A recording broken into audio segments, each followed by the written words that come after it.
حسین میں بائیں جانب حبیب ابن مظاہر الاسدی کی ذریع مبارک ہے۔ آپ صحابی رسول حضرت علی کے دوست اور قبیلہ بنی اسد کے سردار تھے۔ کربلا میں شہید ہوئے اور بنی اسد کے لوگوں نے آپ کو دفن کیا۔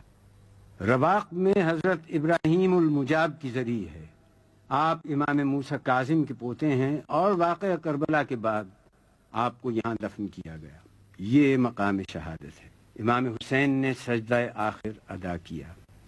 آغاز حیات انسان کا پہلا جھگڑا سجدے پر ہوا۔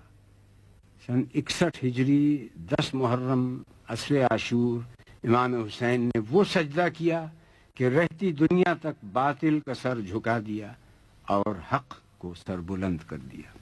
اقبال نے کہا، ان کی زیری تیغ گوید لا الہ، ان کی از خونش بگوید لا الہ، ان کی بخشد بی یقینان را یقین، ان کی لرزد از سجود او زمین۔